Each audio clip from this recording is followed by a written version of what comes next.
Mas a gente já pode ir conversando, gente. Eu acho que sim. É, pode começar, Sam, então você já toma a palavra. Bom dia a todos. Que bom que vocês gostam de trocar ideias. Nosso intuito aqui é um pouco esse, porque a gente acredita que a educação precisa ampliar horizontes. Bom dia, Fabi. Eu acho que a Elisa, que é a que trabalha com meteorologia, está um pouquinho atrasada. Ela achou que fosse 9h30. E eu e a Andréia, a gente resolveu se juntar para fazer isso exatamente para dar um start numa coisa assim, que a gente pudesse trocar um pouco mais de ideias para ampliar os horizontes de qualquer pessoa interessada em ampliar um pouquinho os seus horizontes. E a gente, então, começou a fazer esses encontros. Tudo começou porque a gente trabalhou juntas. Quando a gente viu, a gente tinha várias coisas em comum, apesar de uma diferença de idade. Tínhamos passado por lugares parecidos, coisas parecidas, como educadoras. E quando a gente viu, a gente queria estudar um pouquinho. O que nós vamos estudar? Não, imagina, pedagogias não, por favor. Vamos estudar, não que não seja importante, né? Mas vamos ampliar um pouco os horizontes para a gente poder ter nova perspectiva. E também para a gente, como pessoa, se formar um pouquinho. Vamos então convidar mais gente para falar, vamos escutar o que outras pessoas têm a dizer, de outras áreas, porque chega uma hora que a gente não consegue abraçar o mundo, né? É melhor a gente escutar o que o outro está fazendo. Então, essa foi a ideia principal desses encontros. Bem-vindos todos que estão por aqui. E é um encontro que, apesar de ter pessoas que a gente convidou para falar, se propõe a abrir também espaço, seja para perguntas, comentários. Então, quem quiser se colocar, fique à vontade. E a gente gosta sempre também que as pessoas se apresentem rapidinho.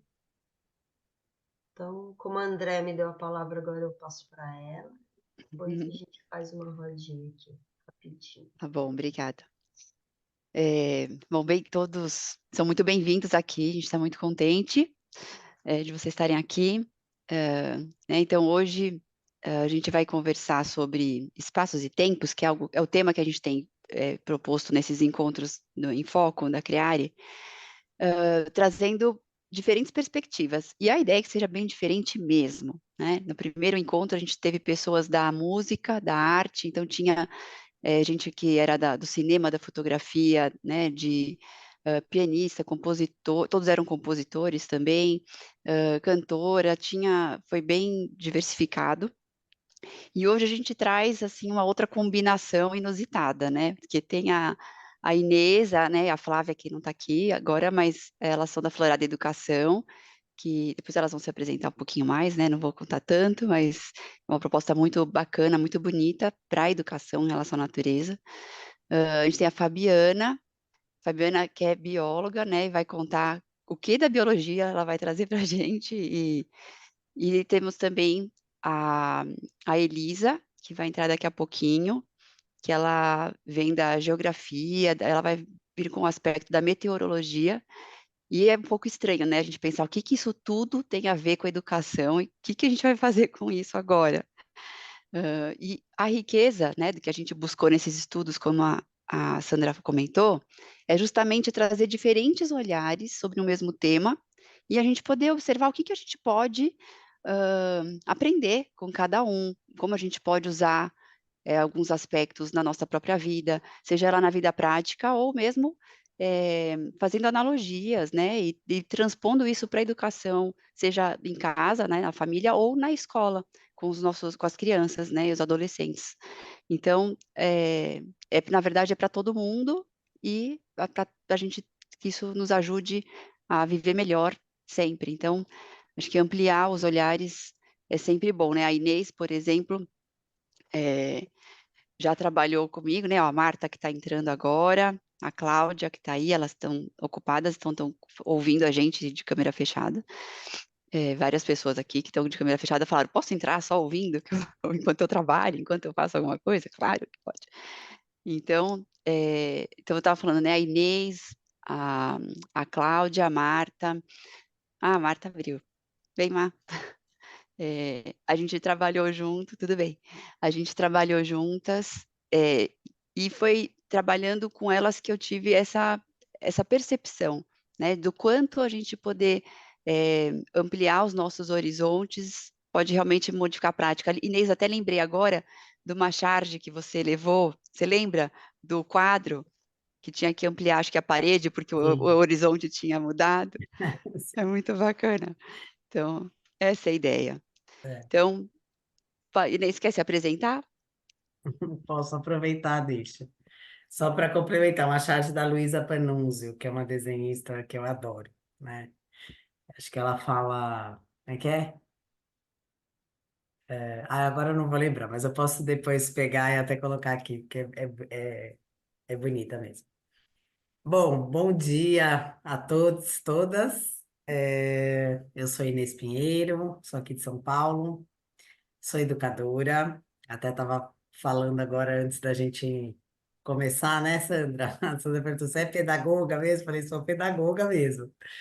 E, e aí fui, claro, ampliando estudos no decorrer aí da minha trajetória, mas vim do chão da escola mesmo. Adoro, sou uma defensora da escola, mas acho que defendo também uma reformulação, um repensar os tempos, espaços e formatos que a gente ainda mantém na escola, né? Não todas, acho que tem algumas que já estão olhando um pouco mais para esses novos formatos, novas possibilidades, mas falo isso porque tem muito a ver com a escolha que eu fui fazendo, né? Não sei se eu já falo um pouquinho, ideia não uma apresentação breve, eu já falo um pouco do tema, assim, que...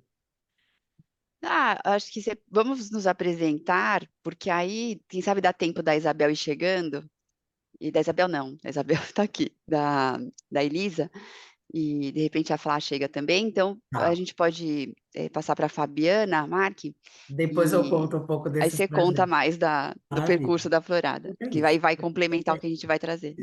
Obrigada. Obrigada a vocês.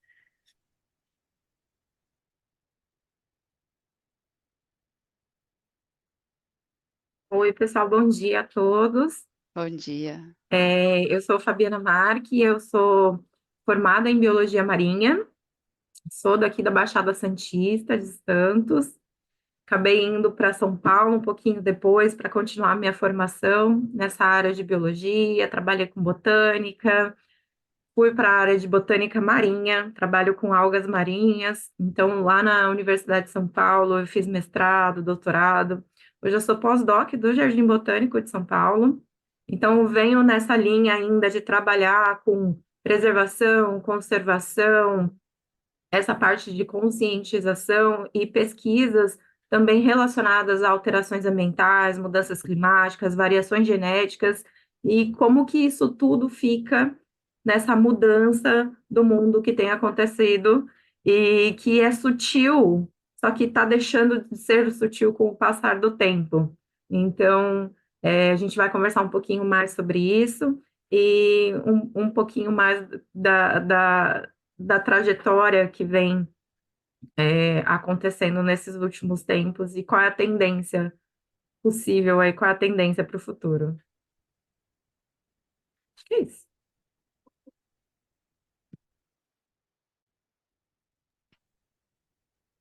Não, tá ótimo. Da outra vez que a gente, né, no nosso primeiro encontro, os participantes também acabaram se apresentando e conversaram bastante com a gente. Então, quero que todo mundo se sinta à vontade. Quem quiser se apresentar, pode se apresentar. Quem quiser só ouvir também, pode só ouvir. E vocês podem participar da conversa, tá bom? Não é só, não precisa ser só para assistir, pode ser participante de verdade. Bom, acho que vamos dar início, então, com quem já está aqui. com o tema mesmo, né? Já, Fabiana, você gostaria de começar trazendo a sua parte? Obrigada. Oi. Então, o que que eu separei aqui para gente? Não é uma apresentação, assim, é mais como se fosse uma chamada de temas para a gente conversar, né? Então, vocês podem participar também, pode levantar questões, pode perguntar. Eu trouxe, assim, algumas coisas visuais para a gente dar uma olhadinha, e aí a gente vai desenvolvendo o tema, vai conversando, sintam-se à vontade para perguntar, colocar situações imagéticas, e aí a gente vai conversando um pouquinho. Então, eu vou começando a falar, nessa questão de espaços e tempo, qual é o meu espaço, né? Onde eu comecei em tudo isso. Então, a minha vida, eu digo que ela foi muito, muito fácil.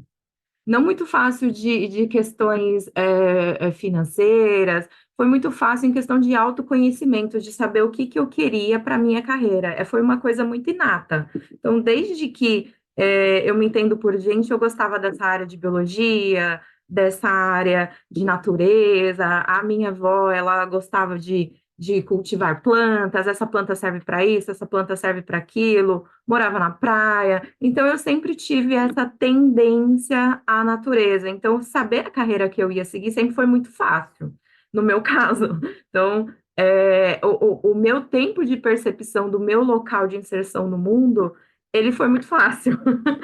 Porque eu tive diversos estímulos quando eu era mais nova que permitiu eu entender onde eu ia me inserir nesse contexto todo. Então, nesse sentido, as minhas escolhas foram fáceis. Então, eu fui para o lado da biologia, né? Óbvio que eu não poderia me afastar de biologia marinha, já que eu vivia na praia, morava no Guarujá, eu sou aqui do Guarujá de São Paulo, e, e foi muito fácil esse contexto. E como eu gostava muito dessa parte de botânica, gostava do mar, eu falei, eu vou trabalhar com algas marinhas. Então, ao longo da minha trajetória, da minha carreira, eu continuei na biologia marinha, trabalhando com plantas e fui trabalhar com algas marinhas. E aí, eu trouxe algumas imagens para a gente ir puxando e ir conversando. Então, eu vou compartilhar aqui com vocês.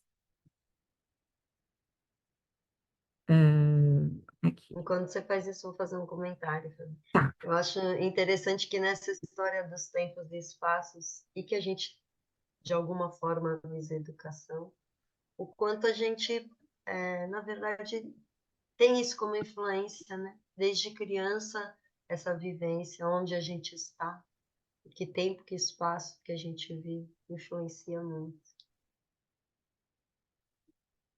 Alguém sabe um atalho para eu voltar para o PowerPoint? Porque tá na frente aqui, eu não A consigo. gente está vendo a sua apresentação. Mas tá vendo ela inteira na tela cheia? Não, aí você vai ali embaixo, olha, Isso. na linha de baixo tem tipo um cavaletezinho, do lado dos 59%, à esquerda dos 59% ali. Ai, meu Deus, esquerda, do outro lado. Não, 59%. do seu lado direito na tela, bem embaixo. Ah, então, não aparece isso para mim porque a Hum. barra de ferramentas do Zoom tá cobrindo. Arrasta ela, pode clicar nela e levantar a barra que ela se move. Barra, cadê você, barra? A barra do Zoom, ela se move. Achei. Eita, agora abriu outra coisa, peraí. Deixa eu fechar isso aqui.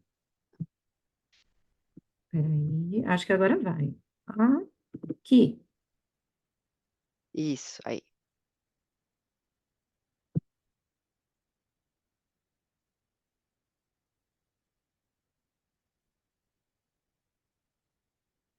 Parece que está carregando, mas ainda não abriu aqui. Bom, mas tudo bem, dá para a gente visualizar a imagem, já dá Sim. para ir puxando, porque ela é mais um visual, assim, não é uma apresentação de fato. Tá ótimo. Eu não entendi. Please move this window. Bom, acho que vai carregar. Mas vocês estão vendo essa imagem aqui, meio pré-histórica, de Uhum, campos, cavalos? sim. Então, quando a gente fala assim, a relação do homem com a natureza, a gente pensa que o homem ele interagia com a natureza somente nessa época, né?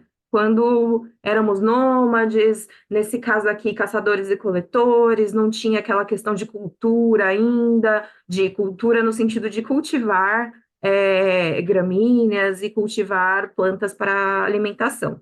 Então, a gente, erroneamente e muito involuntariamente, a gente acaba pensando que a nossa relação com a natureza, ela era forte só nessa época aqui. E hoje a gente acaba imaginando o nosso cenário atual como se fosse isso aqui, como se a gente vivesse Uhum. a parte da natureza, né? Então a gente tem a cidade e a natureza, como se fosse uma coisa fora da gente, como se nós não estivéssemos inseridos nela. Então a gente traz essa ideia de que o nosso espaço não é a natureza, de que já foi o tempo que nós estávamos inseridos na natureza. E isso é uma coisa que a gente precisa ter um olhar mais atencioso, um tempinho para poder perceber que não é esse cenário aqui, que na verdade ele ainda continua sendo esse cenário, só que um pouquinho modificado. Mas nós somos animais, nós fazemos parte desse mundo e, portanto, somos seres naturais vivos e fazemos parte da natureza. Então, a natureza ainda é o nosso espaço, né? Mesmo que o tempo tenha modificado a estrutura como nós interagimos com os outros seres vivos da natureza, da qual também fazemos parte, né? Então, tá dando para entender mais ou menos a linha que eu tô trazendo? Sim, sim, tá Inclusive, ótimo. somos bem novos nesse sentido, né? A existência do ser humano é bem Recentes nessa história toda. contemporânea. É quase do nosso próprio tempo. Perto dessa evolução toda aí, né, da natureza. Com certeza. Então, a questão que eu venho trazer para vocês é o seguinte, que as nossas atitudes, então, o modo como a gente interagia com o espaço ao nosso redor, foi modificando esse espaço a ponto de causar prejuízos não só para nós, mas como para os outros seres vivos que lá habitam. Então, essas alterações, elas foram, ao longo do tempo, se intensificando, e nem todos os seres vivos tinham a habilidade de continuar ali nesse ambiente. Então, a gente vê que na natureza tudo tem consequência, e essa consequência, às vezes, o tempo que a gente vai perceber ela não é o nosso. Talvez quando eu, ou meu filho, ou meu neto estiverem aqui, ela comece a aparecer. Talvez eu nem veja as consequências da minha atitude, como que os meus hábitos vão impactar nesse ambiente, na natureza. Então, muitas vezes a gente continua com essa mentalidade de que é uma coisa à parte, porque o nosso tempo é diferente do tempo do tempo como um todo. O nosso tempo de vida, ele é menor do que a existência em si.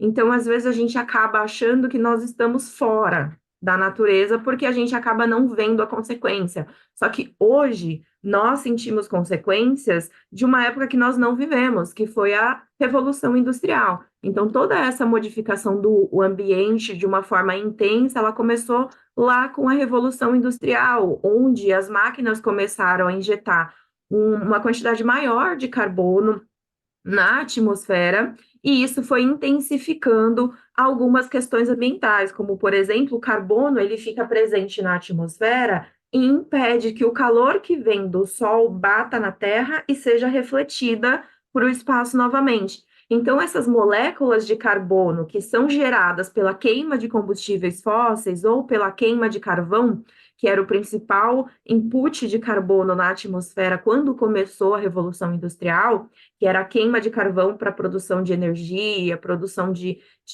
funcionamento de máquinas a vapor, os trens e tudo mais. Então, o que começou a acontecer? Aumentar o input de moléculas de carbono na atmosfera. E essas moléculas de carbono começaram a ficar presas aqui na, na nossa atmosfera. E essa atmosfera, que é a parte mais baixa de todo as camadas que existem de gases, né? Nessas camadas de gases que existem sobre o nosso planeta Terra, a atmosfera é essa mais perto da gente. E o carbono, ele fica acumulado aqui e impede que, quando vem o calor pelos raios solares, esse calor seja refletido para fora.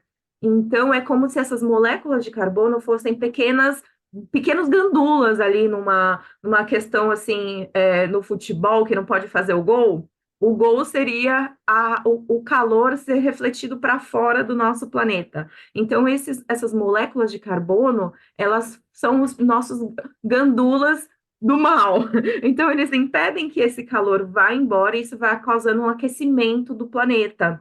E esse aquecimento traz várias consequências que diferem de organismo para organismo. Uns têm mais tolerância a esse calor, uns têm menos tolerância, e o calor que ficou ali é apenas um ponto dessas alterações ambientais que vem acontecendo por conta da interferência humana no ambiente.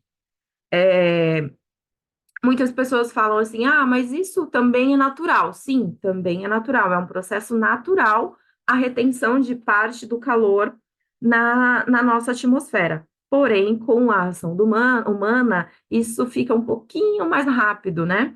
Então, o que levaria muitos anos para ocorrer, numa escala geológica grande, tipo 1 milhão de anos, né? Porque 1 milhão de anos vai acontecer em curto prazo, a ponto do que daqui 30 anos a gente já vai estar nitidamente sofrendo absurdamente com isso. 30 anos para milhão de anos, assim, é uma diferença muito abrupta, principalmente para nós, seres humanos, e alguns outros organismos. Meninas, vocês me interrompem se eu estiver indo muito rápido. Por favor, vocês podem me dando esses feedback. Ou fazer pergunta também, tá bom? Ok? Estão aqui Tá comigo? tudo certo, estamos aqui. Tá. Tá tudo bem. A Cláudia fez um comentário, deixa eu tentar abrir aqui o chat para te mostrar. Tá bom. Que ela falou que amei, nosso tempo de vida é menor do que o tempo da nossa existência. A ideia de que o Com tempo faz certeza. parte, né, do que existe, então é legal. Exatamente, porque assim, o nosso tempo de vida, ser humano, quando a gente dá muita sorte mesmo, a gente vai viver ali uns 120 anos, mas é muita sorte. A média aqui no Brasil está em torno de 75, eu acho que a expectativa de vida no Brasil está em torno de 75, só que tem, infelizmente, uns casos que a pessoa vai mais além. Espero ser uma da que vai até 120 anos para aproveitar, porque eu adoro viver. E assim, o nosso espaço como indivíduo, o nosso espaço, ele também tem uma limitação de tempo, né? E aí, para a gente aqui no Brasil, está em torno de 75 anos, mais ou menos, né? E só que como espécie, considerando como espécie, isso tem uma duração de tempo muito maior. Então, se você for ver a espécie humana, há quanto tempo ela existe no mundo, você tem um tempo muito maior do que 75 anos, que eu não vou conseguir precisar agora para vocês. Mas o que eu quero mostrar é que a espécie, ela tem um tempo maior de existência do que o indivíduo, né? A espécie seria aquele conjunto de indivíduos que são semelhantes, são capazes de reproduzir e dar origem a indivíduos férteis. Isso é um conceito biológico de espécie. E aqui eu estou dando um exemplo para vocês de espécie humana, né? A gente sabe que tem pessoas que vivem lá nos polos do nosso planeta que eles têm uma resistência maior a frio. Se você pega uma pessoa aqui da região tropical e bota ela lá no frio, ela vai sofrer muito porque ela não está adaptada a condições ambientais distintas da qual ela cresceu ou da qual ela tem uma carga genética. Porque tem pessoas aqui, o Brasil, a gente enxerga muito isso. Tem pessoa que gosta de calor, tem pessoa que gosta de frio.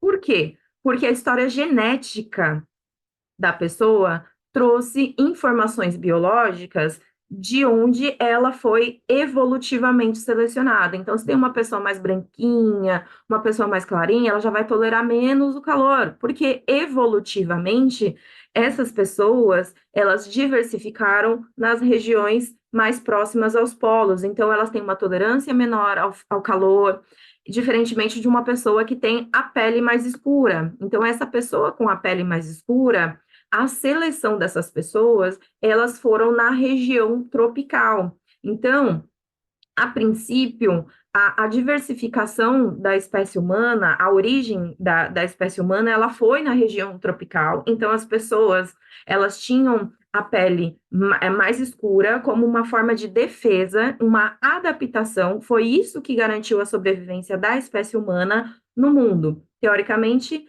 a origem da espécie humana é na região, é no continente africano, e a pele, ela tem uma adaptação ao forte irradiância, né? São essas rajadas solares que chegam no nosso planeta. Então, essa pessoa com a pele escura, que tem mais melanina, a melanina é o zagueiro da nossa pele. Ela protege a entrada da radiação solar no nosso corpo. Então, essa radiação solar, ela causa dano ao DNA, ela causa dano às células. Então, quem tem mais melanina tem mais chances de sobreviver e deixar mais descendentes férteis na população. O que aconteceu evolutivamente é que esses seres humanos que habitavam na África, nesse continente africano, eles continuam ali e continua o processo evolutivo. Porém, alguns deles migraram e foram explorar.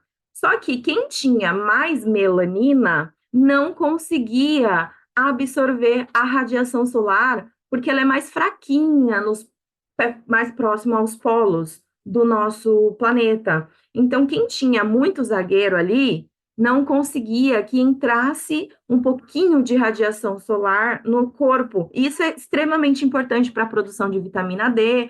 Então, o que foi acontecendo? Pessoas que, por mutação, tinham menos melanina na pele foram sobrevivendo mais e deixando mais descendentes em relação àqueles que tinham mais melanina na pele.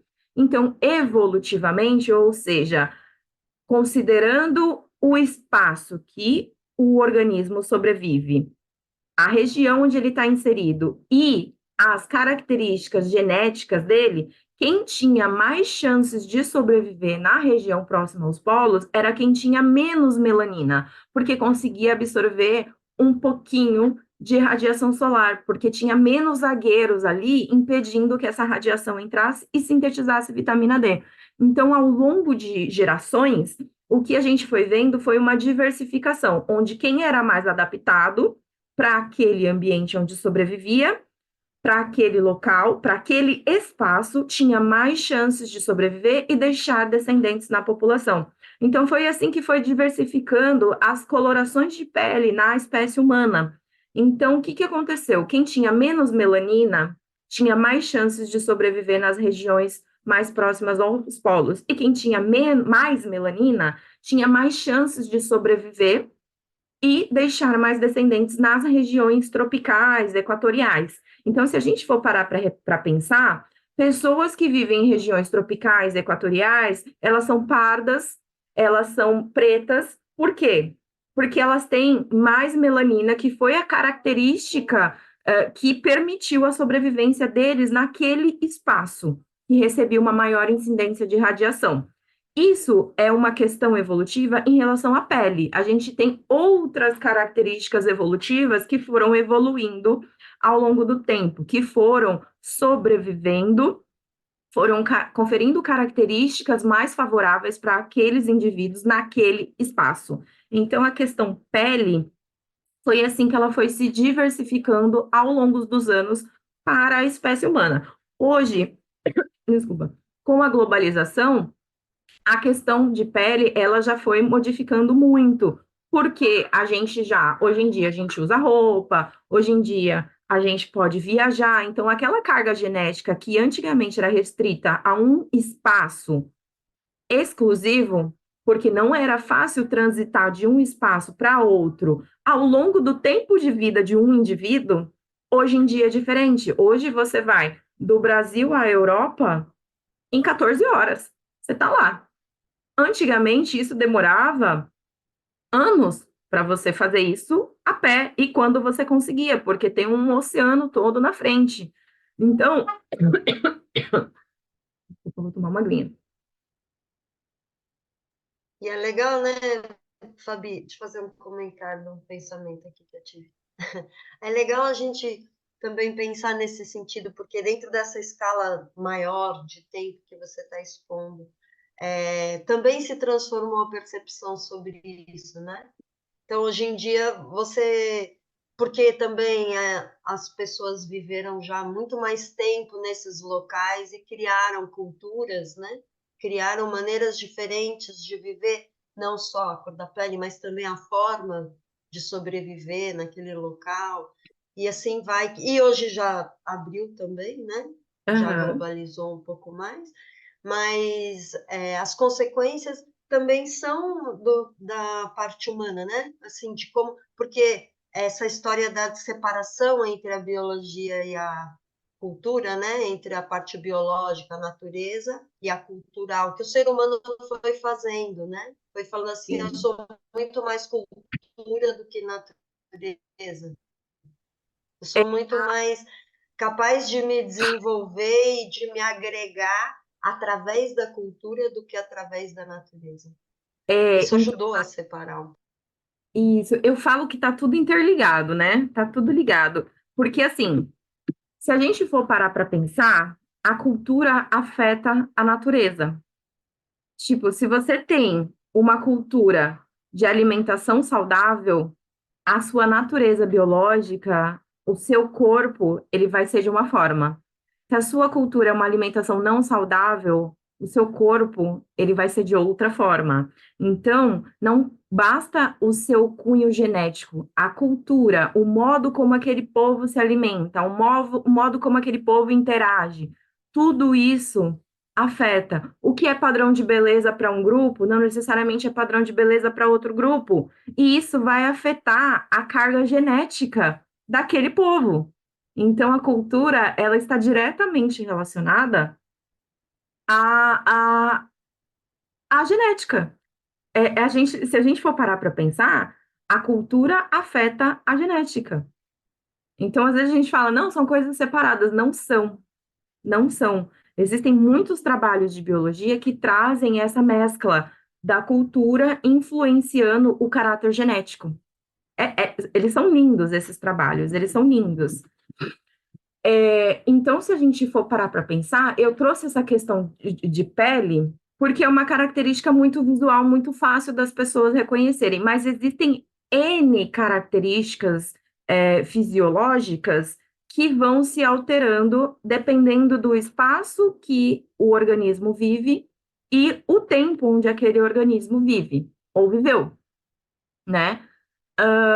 Eu trouxe alguns exemplos para vocês, sem ser com relação a como eu trabalho com animais não humanos, né? Na verdade, organismos não humanos, que eu trabalho mais com essa parte botânica. Eu trouxe alguns exemplos para vocês visualizarem isso. Ai, obrigada. Ah, tá, gente, me policia, por favor, porque se deixar eu fico tagarelando.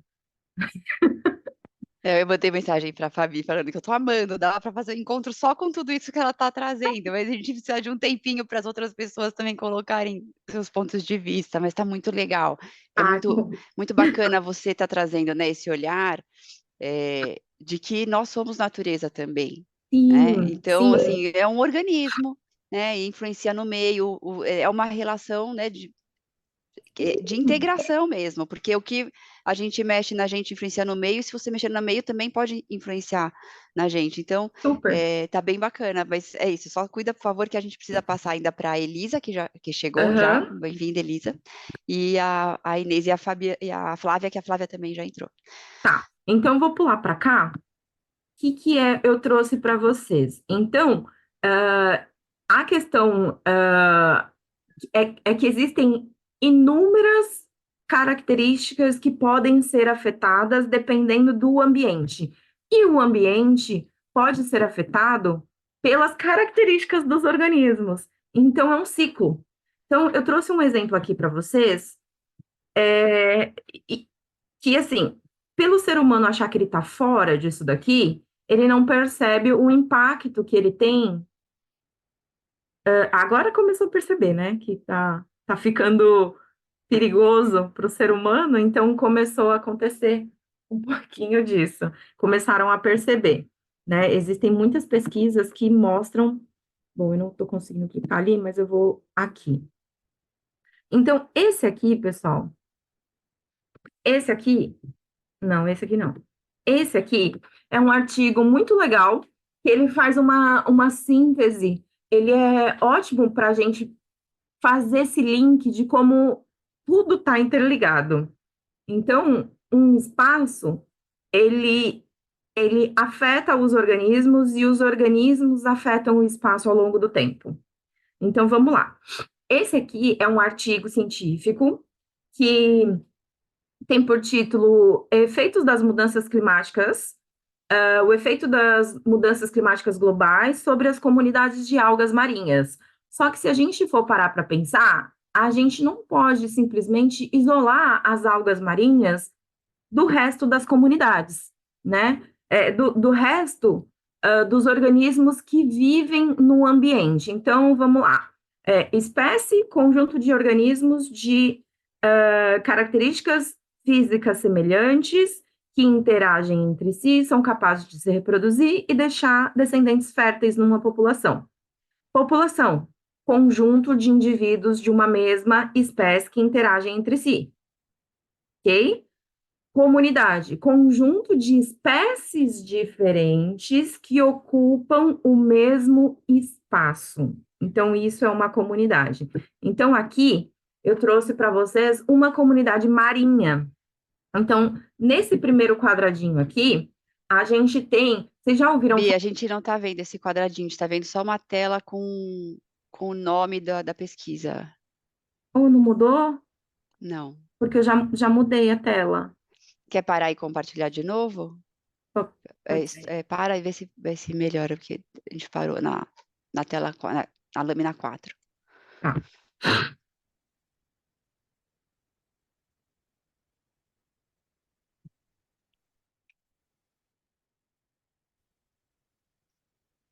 Ih, gente.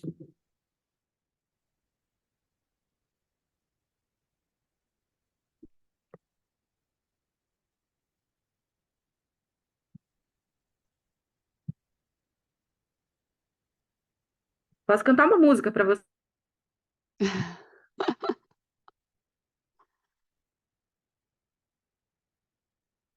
Vendo? Mas se você quiser falar, Peraí, eu acho que agora vai. Fica tranquila, a não gente precisa nem precisa apresentar. da lâmina, você já É de uma porque. certa forma, já Tô trazendo as mostrou. algas agora, né? Aí, estão vendo? Sim, agora sim. Boa. Então, aqui eu trouxe uma comunidade para vocês marinha. Então, aqui, vocês já ouviram falar de floresta de kelpis? Já ouviram Não, falar? Vocês já foram para o Chile? Já foram para algum país que tinha aquelas plantas no mar gigantescas? sim. Já? Se não, é hora de começar a reparar. Porque existem uma série de organismos que eles são subidentificados. A gente bate o olho, mas não vê. Porque a gente entende que planta é só o que está no ambiente terrestre. E não, tem muita planta no ambiente marinho também. Então, aqui a gente tem um exemplo de umas algas que elas chegam até 60 metros de altura. São as algas que elas formam uma verdadeira floresta lá embaixo do mar. Então, elas abrigam, assim como uma floresta, uma infinidade de organismos. Então, numa floresta, você tem organismos sobre as árvores, embaixo das árvores, entre as árvores, voando. No mar, você também tem isso. E as árvores lá do mar são as algas, que são organismos diferentes, eles não têm caule, raiz e folhas, eles são organismos que eles fazem fotossíntese pelo corpo inteirinho. As árvores, elas fazem fotossíntese somente pelas folhas, as algas não. Elas fazem fotossíntese pelo corpo inteiro delas. Por isso, eles são chamados de organismos talófitos. E aí, são seres fotossintetizantes e existem os herbívoros, que são aqueles consumidores primários que se alimentam dessas plantas. Então, no ambiente marinho, a gente tem os ouriços. Já viram um ouriço? Ele é todo espinhosinho, assim, na praia. Sim, sim. E se pisar não é vantagem, porque infecciona, o seu pé incha, não é legal. Então, esses ouriços, eles são herbívoros, eles se alimentam de produtores primários, de plantas, no caso, as algas. Então, eles se alimentam também dessas algas que são menorzinhas, que elas são chamadas de turf, que seriam tapetinhos. Então, elas são pequenininhas e formam uns tapetinhos. Aqui no Brasil, muitas das nossas algas, elas são assim, formam uns tapetinhos, elas não chegam a 60 metros desse jeito, mas abrigam uma série de organismos também. E esse ouriço, ele se alimenta dessas algas aqui, pequenininhas, mais palatáveis, e também dos kelpes. E aí, existe um outro tipo de alga que ela é formada por carbonato de cálcio. Então, ela é chamada de alga calcária calcificada, né? E os ouriços, eles não são muito capazes de comê-las, tá? Então, esse aqui é o nosso cenário atual. Então, atualmente, é uma coisa equilibrada. O ouriço, ele consegue comer o kelp, ele consegue comer o turf, só que ele não consegue comer direito essa alga calcificada, porque é meio durinha para ele, né? Ele não consegue. Só que, com esse período de aquecimento global, aumenta também a temperatura dos oceanos. E o que que acontece? Essas algas kelpis aqui, essas algas que são estruturadoras de ambiente, elas não resistem a esse calor e acabam diminuindo a sua abundância. A abundância é a quantidade de indivíduos no ambiente. E, além disso, além dela não resistir tanto ao aumento da temperatura, o ouriço gosta, ele fica mais feliz. Então, ele acaba o quê? Aumentando o metabolismo dele, ele acaba comendo mais. Então, o que já estava difícil para as algas vai piorar.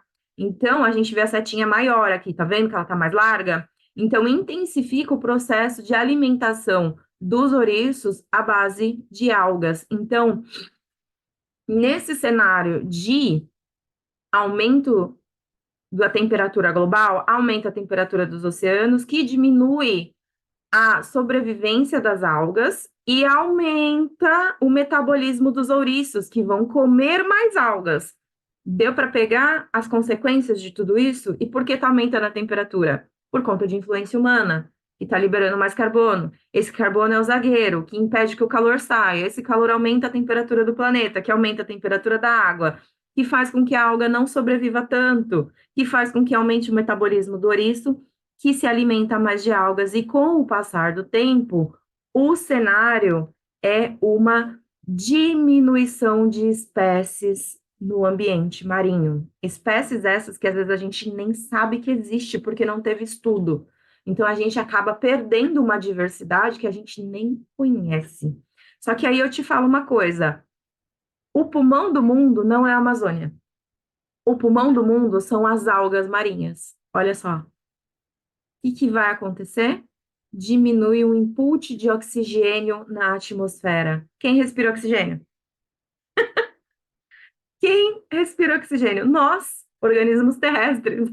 Então, assim, nós estamos causando ao longo tempo a nossa própria destruição. Porque não são só essas algas aqui macroscópicas que vão morrer com o calor. Muitas outras, devido a ensaios em laboratório, a gente descobre que elas também estão morrendo.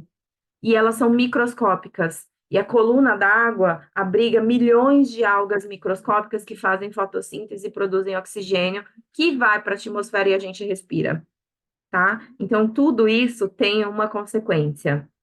Então, com o passar do tempo, a tendência é aumentar a quantidade de ouriços, que tinha antes de forma controlada, aumenta os ouriços e diminui as algas. Consequentemente, isso tem um impacto em outros ambientes, terrestres e marinho também. Porém, Isso aqui é num cenário de aumento de temperatura, isolando o fator temperatura. A gente pode isolar o fator acidificação dos oceanos. Por quê? Aumento de carbono na atmosfera causado pelo queima de combustível fóssil, aumenta a quantidade de carbono na atmosfera. Esse carbono, ele interage com a coluna d'água e entra para a água. Quanto mais carbono você põe na água, menor é o pH daquela água. Isso a gente chama de acidificação dos oceanos. Quanto mais baixo o pH, mais ácido está aquele meio. Então, quanto mais carbono lançado na atmosfera pela queima de combustíveis fósseis, mais carbono entrando na água, por conta daquela movimentação que tem na interface ar-água. Aumentando a quantidade de de carbono na água, diminui o pH. Quanto mais carbono na água, menor o pH, causando a acidificação dos oceanos. Isolando o fator acidificação dos oceanos, o esqueleto desses ouriços e das algas calcárias, ele é feito de carbonato de cálcio. O carbonato de cálcio, ele se dissolve em pH baixo. Então, quando tem um ambiente ácido, o carbonato de cálcio, ele se dissolve. E o corpo dos ouriços e o corpo das algas calcárias é feito de carbonato de cálcio. Então, com o passar do tempo, isolando o fator acidificação dos oceanos, a gente tem uma redução da quantidade de ouriços e uma redução das algas calcárias. Não só algas calcárias, mas também corais, que são compostos de carbonato de cálcio. Então, a acidificação dos oceanos também causa a morte dos corais, o branqueamento dos corais. E existem milhares de organismos que vivem em recifes de corais. Se você pegar um recife de coral, é lindo, maravilhoso, colorido, rico, uma diversidade enorme de organismos, de peixes, de polvos, de moluscos, de algas, muita coisa vive num recife de coral. E tudo isso vai morrer com o aumento da acidificação dos oceanos, que é uma redução do pH. Ok? É legal, né, Fabi, pensar assim, diminui a biodiversidade. Diminui. E é igual à nossa saúde também, né? Porque a acidificação do nosso sangue também causa o mesmo efeito dentro da gente. Né? Olha só que Exatamente. interessante. Eu fiquei pensando nisso. A gente fica lutando para manter. Por isso que a gente tem que ter uma boa alimentação, diversificada, Exatamente. para não acidificar nosso sangue. Exatamente. O que acidifica o nosso sangue? Refrigerante. Açúcares em geral, né? Açúcar em excesso acidifica o nosso sangue. Incêndio, se você fica respirando um ambiente muito poluído, com muitas partículas de carbono, isso vai acidificar o seu sangue também, porque você vai inspirar gás carbônico, isso vai para o seu pulmão, do seu pulmão vai para o seu sangue. Lembra? Sistema circulatório lá na escola? Então, se você vive num ambiente poluído, você vai acidificar o seu sangue também. E isso vai impedir as trocas gasosas com eficiência no seu pulmão. E, consequentemente, você vai ficar cada vez mais cansado, porque é o oxigênio que você respira que vai fazer as suas células funcionarem naquela respiração celular. Lembra do ciclo de Krebs lá no colégio? Fabi, acho que você deu a deixa para Elisa fazer a parte dela também, apesar de já ter passado várias para a Florada da Educação também. Né? Eu falo, gente, tá tudo conectado. Tudo conectado, gente. A gente pode passar para as outras meninas, então, se elas Sim, eu acho que prontas. eu acho que eu fecho por aqui, então, só para mostrar para vocês aqui que, às vezes, algo vai prejudicar alguma coisa, mas vai favorecer outra. Só para fechar aqui nesse slide, é que quem sai contente com tudo isso são as algas, porque para elas a acidificação dos oceanos não vai importar muito. E o predador natural dela vai morrer. Então, nesse cenário, para as algas é bom. Tá? Então, assim, gente, está tudo conectado. Todo esse espaço, ele se conecta e tudo isso é afetado ao longo do tempo pela forma como a gente interage com o ambiente que a gente está, o espaço que a gente está. Eu acho que é isso, gente. Obrigada pelo convite. Adorei. E Imagina. eu fico por aqui. A gente adorou também. E eu, de verdade, poderíamos ter marcado assim um encontro com cada uma de vocês que vem aqui hoje, daria um encontro inteiro. É que a gente queria fazer essa relação entre as partes diferentes. Então, por isso que a gente convidou vocês, mas realmente eu estou achando muito interessante a relação com o ser humano, por exemplo, é a mesma, é tudo igual mesmo, como a Sandra trouxe, né? Então, eu queria dar boas-vindas à Elisa, né? E também a todos que entraram depois, que algumas pessoas entraram um pouquinho mais tarde. Mas, Elisa, seja Bom bem-vinda. dia, bom dia. Por favor, se apresente, pode trazer sua colaboração. Você está me escutando? Vocês estão me escutando? Sim, super bem. Só a gente, assim, a gente não vai ter um tempo tão estendido, né? Porque a gente tem aí 30 minutos para você e para as meninas da Florada poderem se colocar. Eu tenho 30 minutos para falar, é Não, não, isso? não. 30 no total, até acabar o evento. Ah, tá bom. Ixi, então acho que eu vou pular umas coisas. Como é que eu faço para subir o meu arquivo aqui? Você tem na sua tela, na parte inferior, um botãozinho verde Share Screen. Aham. Aí você clica nele e seleciona o arquivo que você quer abrir, que ele deve estar já aberto no seu computador.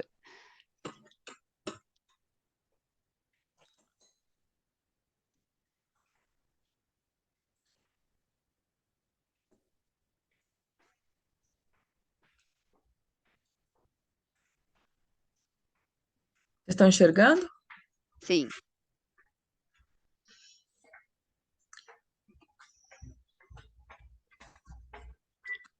Estão vendo? sim, tá ótimo. Então eu vou verificar aqui algumas coisas que eu vou pular, porque senão não vai dar tempo. Quando faltar uns 5 minutos, você me avisa, Tá bom, Andréa? pode deixar. Bom, então o que eu me programei aqui para falar, bom, eu sou Maria Elisa, né? Sou professora na USP, na Geografia, e trabalho com climatologia. Então, vou falar sobre atmosfera, tá? E aí, o que eu pensei de falar, né? O que vocês pediram para eu falar, foi as escalas dos fenômenos. Na verdade, eu não sei se vocês pediram, vocês falaram para eu falar alguma coisa sobre essa interação das escalas, né? Mas a atmosfera, se a gente pensar a atmosfera e os oceanos também, né? Que são os dois são sistemas dinâmicos contínuos, né? Você vai ter fenômenos de todas as escalas ocorrendo em cada um deles. E eu vou falar mais sobre a atmosfera hoje, tá? Então, eu coloquei esse Sol aqui logo de entrada, porque o Sol é o grande combustível, né, para que haja movimento na atmosfera. Vou passar aqui para frente. A grande parte das imagens que eu coloquei aqui nessa apresentação, eu peguei dessa referência bibliográfica aí, que é do Met Education. É um site, né, muito legal, que tem meteorologia, hidrologia, tem mudanças climáticas, tem várias coisas lá que parte de meteorologia é maior, né? Você pode conseguir referências lá.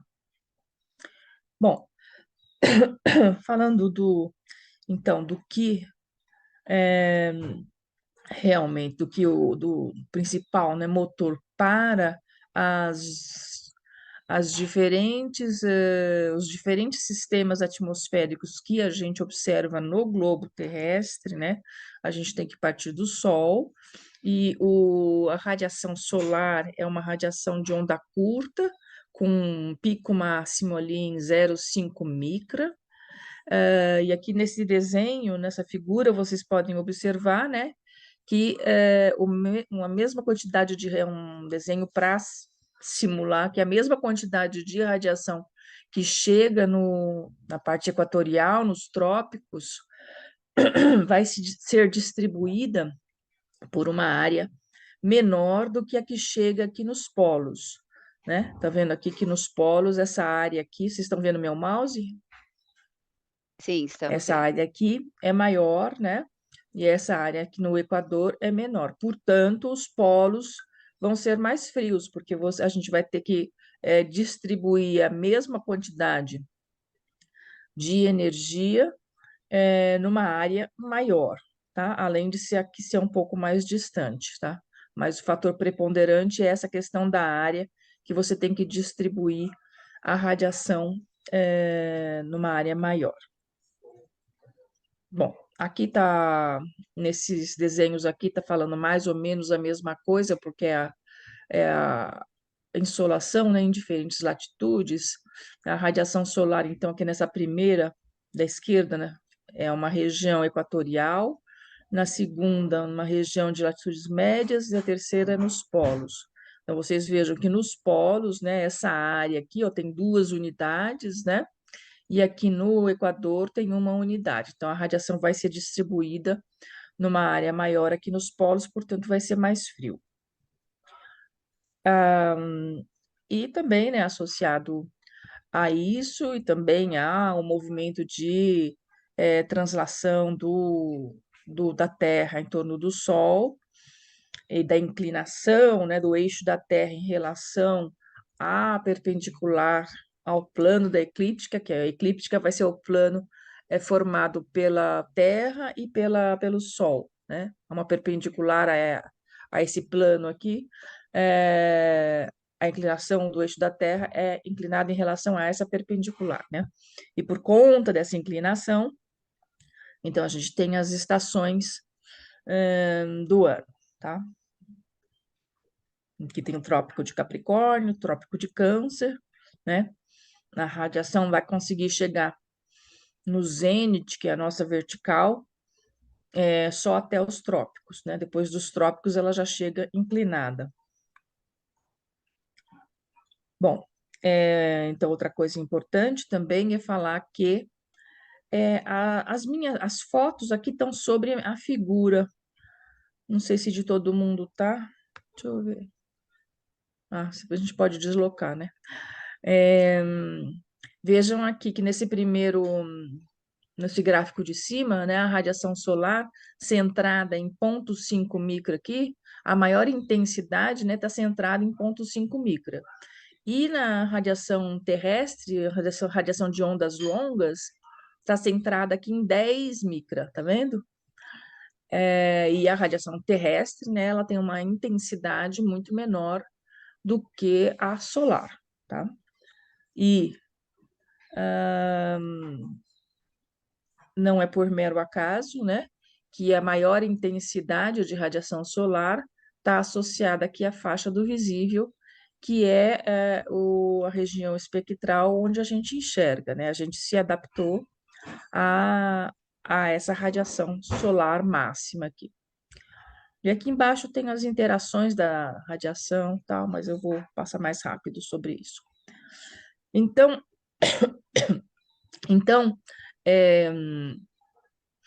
se a gente pensar aqui numa variação latitudinal, né, meridional, norte-sul, entre Equador e aqui a gente está vendo o hemisfério norte, né, o polo norte, a gente vai ver que nessa linha vermelha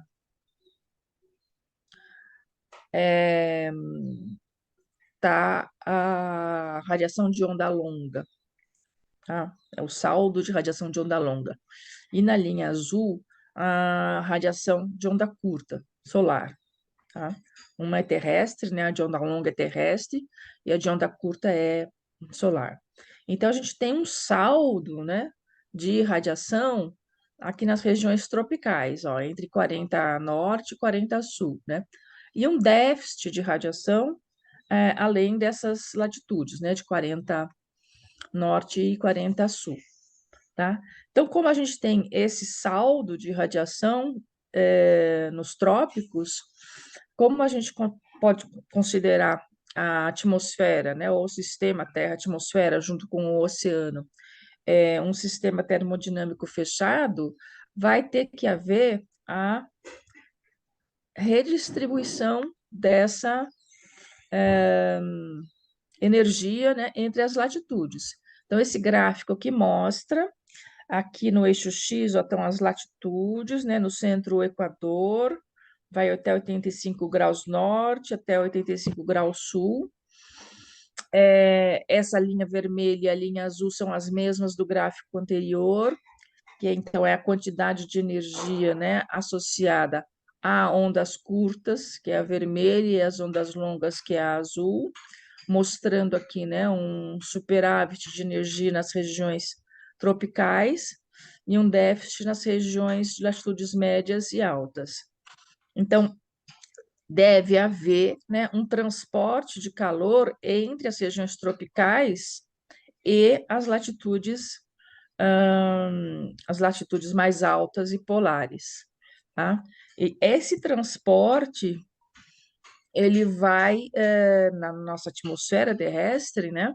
Ele vai fazer com que surjam, então, alguns fenômenos de grande escala, tá? Então, para o movimento, desculpa, o movimento na atmosfera e nos oceanos, né? Ele vai ser principalmente dependente desse gradiente meridional de temperatura na direção norte-sul, né? Da esfericidade da Terra e da rotação da Terra, da intensidade de rotação da Terra também, tá? E aí vão surgir vários sistemas, né? Principais, mais importantes, né? De grande escala, de escala planetária, tá? Que são as células de Hadley, aqui, ó, a célula de Hadley na região tropical, com movimento ascendente aqui no Equador e subsidente nos subtrópicos, portanto, então aparecem nas regiões desérticas nos subtrópicos e muita chuva na região equatorial, formando a zona de convergência intertropical, que é um sistema, né, atmosférico que provoca chuva. Vão aparecer os jatos subtropicais, que é esse jato aqui onde está o mouse, tanto no hemisfério norte quanto no hemisfério sul. Vão aparecer os jatos polares, aqui mais em 60 graus, né? Outro jato polar lá no norte. E são 3 células meridionais, planetárias. Quando a gente faz a média, né, entre as longitudes, a gente consegue ver essas 3 células de movimento ascendente e descendente do ar, que vão propiciar a formação de vários fenômenos, tá? Então, aqui na região das frentes polares, vai ter muito movimento ascendente, na região equatorial, muito movimento ascendente, e na região subtropical, né, onde estão os desertos, muito movimento descendente do ar, que vai, então, propiciar, né, a falta de chuva nessas regiões. Elisa, Oi. agora eu tô começando a entender algumas coisas que você está mostrando e relacionando com o nosso panorama atual, né? Mas também só quero assim ver que como realmente assim ajuda a esclarecer um pouquinho mais. Mas eu queria te avisar que faltam 5 minutos. Ah, eu achei que você fosse perguntar alguma coisa. Então, eu não sei, olha, nossa, então eu vou passar lá para frente. Bom, deixa eu só falar desse slide aqui. Então, em latitudes altas, né, vão aparecer, por conta da distribuição de temperatura, do gradiente meridional de temperatura e do tamanho do círculo de latitude, né, vão aparecer essas ondas aqui, que vão formar as frentes frias, os ciclones extratropicais e ciclones extratropicais, onde vão estar a frente fria, frente quente, que aparece aqui. Então, vou pular tudo isso daqui, porque senão não vai dar tempo. Então, olha, essa imagem aqui mostra bem a zona de convergência intertropical, né? Com essa nebulosidade mais aqui no Equador, né? E lá em 60 graus, a região com nebulosidade da região da frente polar, que a gente chama, tá?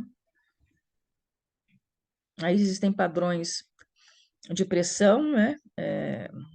Aqui tem um gráfico que mostra, então, a existência de vários fenômenos, né? Desde da microescala até a escala planetária, passando aqui, ó, por turbulência, né? As térmicas, que são movimentos ascendentes de ar mais quente na atmosfera, tornados, tempestades, nuvens em formas de cluster, de agrupamento, as frentes, os ciclones extratropicais, ciclones tropicais, ondas planetárias, outras oscilações, El Niño e variação climática. Então, esse gráfico aqui, no eixo X tem a dimensão desses sistemas, né? Característica e o tempo característico de oscilação desses sistemas. Deixa eu mostrar outras coisas aqui, mais interessantes. Aqui nessa imagem aqui, a gente consegue ver ciclones extratropicais, né? Aqui no hemisfério norte, vocês estão vendo essa banda de nebulosidade aqui branca, é um ciclone extratropical, aqui é o outro, e essas cores aqui indicam a água precipitável que tem em cada área, né? Aqui a gente tem... Ô, Elis, deixa eu só te fazer uma pergunta. Então, quer dizer, os ciclones, eles estão sempre por aí, né?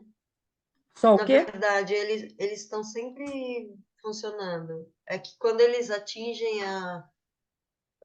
por acaso a costa da Terra, é que eles causam aqueles estragos. Mas eles fazem parte do sistema, é isso? Sempre fazem parte. Ah, Mas esses tá. que eu estou mostrando são Obrigada. ciclones extratropicais, que são Sim. os sistemas associados às frentes frias. Aqui, já nesse slide aqui, eu estou mostrando uma imagem dos furacões, que são ciclones tropicais, né? Aqui do lado esquerdo tem o furacão Catarina, que ocorreu em março de 2004, e aqui do lado direito, vários outros ciclones tropicais no Atlântico Norte. Aqui tem sistemas convectivos de mesoescala, que são já de menor, né, tamanho.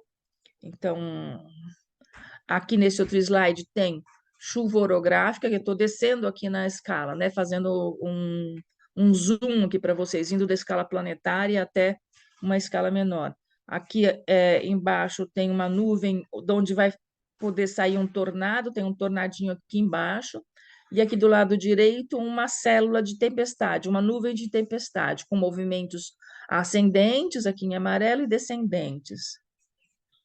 Tem as brisas, a brisa de lacustre aqui do lado esquerdo, brisa entre oceano e continente, aqui é uma brisa, né, uma formação de nebulosidade por conta da brisa na África. Deixa eu só passar um De vídeo. forma geral, tudo gerado pela termodinâmica, que você estava Tudo explicando gerado por o antes. quê? Pela termodinâmica. Tudo, Tá. Deixa eu ver aqui. Estou entendendo. Eu acho legal que você falou, Sandra, que na verdade, então, todo esse movimento, ele já acontece naturalmente no planeta. Há fatores que agravam, né, ou que propiciam mais, mas ele já existe naturalmente. Peraí que eu fechei todas minhas coisas aqui. O que você falou? Esses movimentos, eles são naturais, então, do planeta. São naturais, são naturais. Agora, com mudanças climáticas, eles vão se intensificar. Só que eu perdi minhas coisas aqui. Tá numa tela do YouTube, com o vídeo da NASA. Ô, merdinha.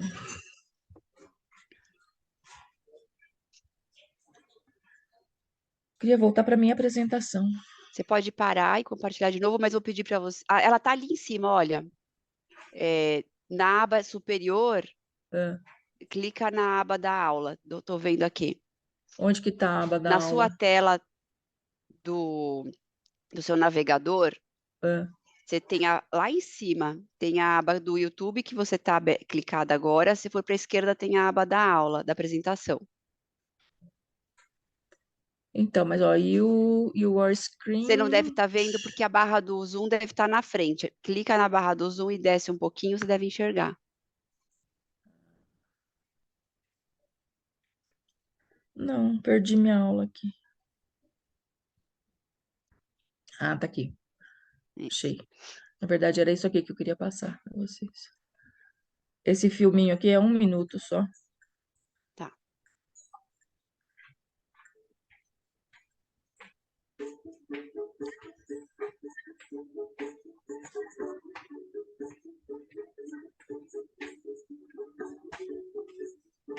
Onde é que eu aumento essa coisa? Tudo bem, a gente consegue ver.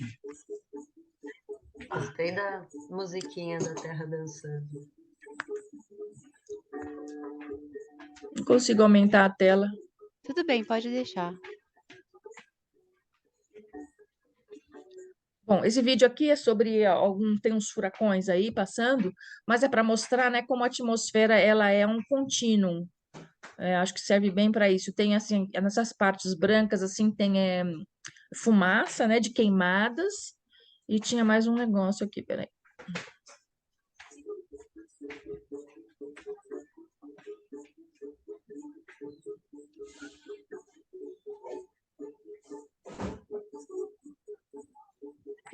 Os azuis são o quê, Elisa?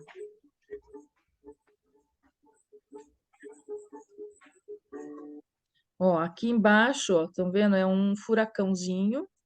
Tá. Então, aqui nas latitudes tropicais podem aparecer furacões, mas lá em latitudes médias vão aparecer ciclones extratropicais.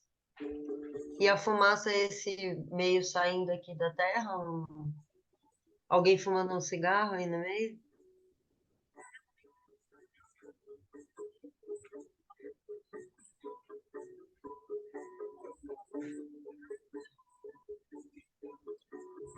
Acho que eu não tinha essa imagem, né, de o quanto uma Ó, vocês viram? queimada interfere tanto, assim. Aham.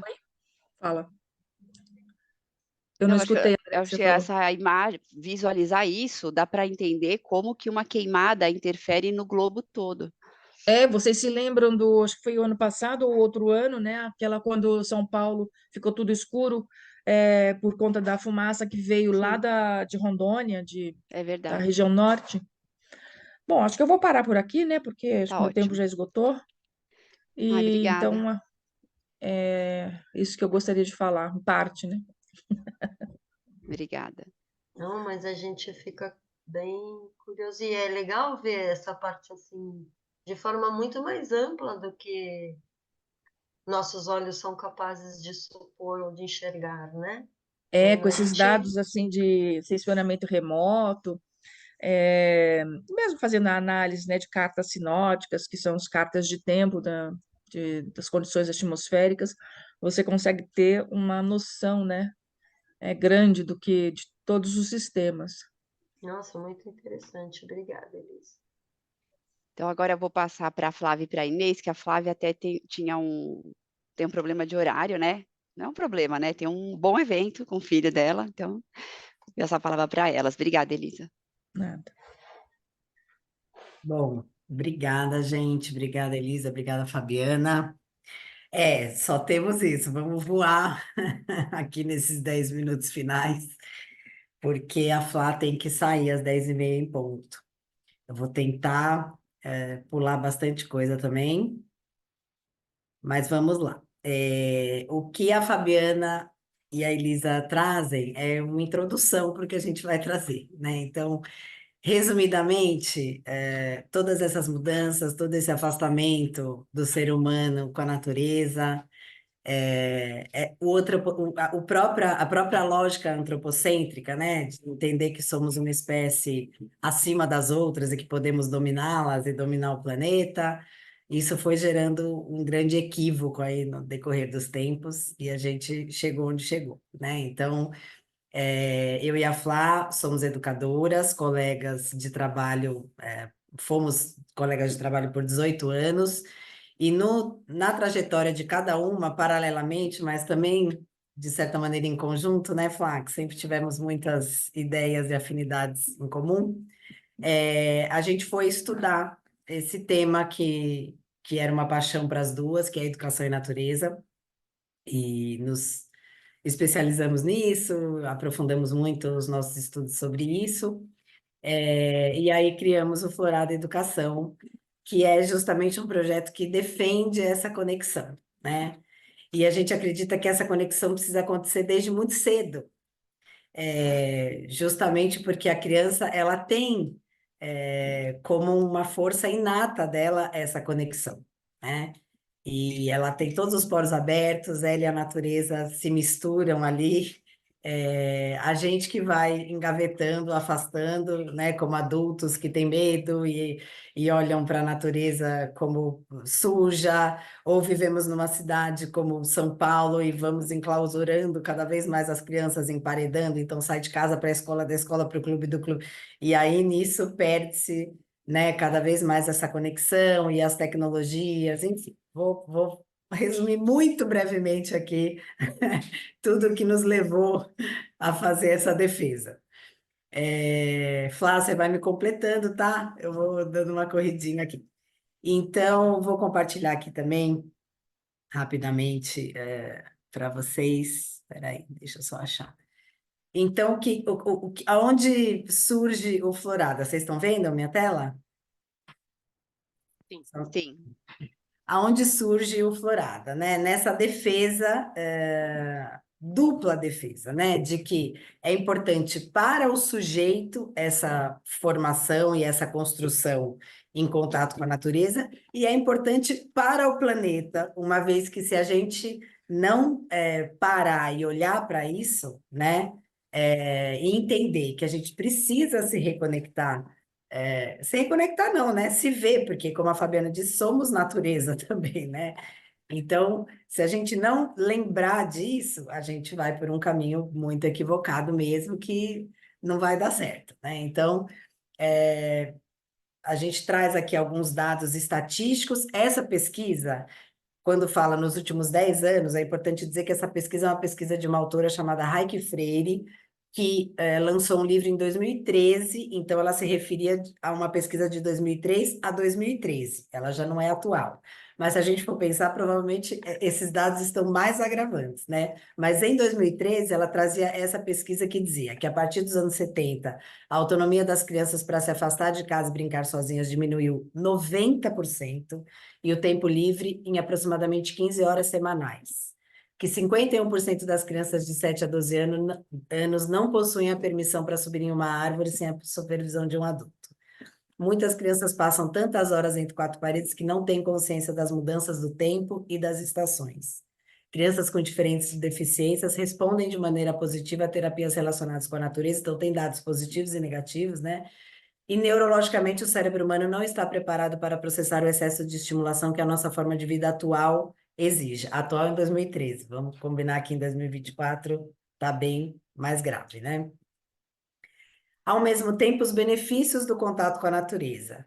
Existem muitos estudos que mostram os benefícios de uma educação mais integrada à natureza. Só deixa eu tirar um aqui. Para o desenvolvimento infanto-juvenil, como, por exemplo, maior concentração, potencializa a aprendizagem e desenvolvimento cognitivo. Sim, não mudou o slide. Ixi! Peraí. Conforme for, não põe tela cheia, deixa no PowerPoint mesmo e a gente vai acompanhando, porque a gente está vendo a sua tela do PowerPoint. Então, pera. Não, é que agora eu não consigo nem... Deixa eu deixar de... Vou pausar aqui a... Parou de compartilhar? Não, Não? a gente está vendo o seu PowerPoint Ok. aberto. Pronto, agora Agora sim. parou. É que eu acho que ela... talvez eu tenha compartilhado... O PowerPoint, não a tela, né? é. Eita, que eu tô com... Vai ser difícil, hein? Agora, eu não sou muito do Zoom, sou mais do Meeting mesmo, então vamos ver se eu vou conseguir.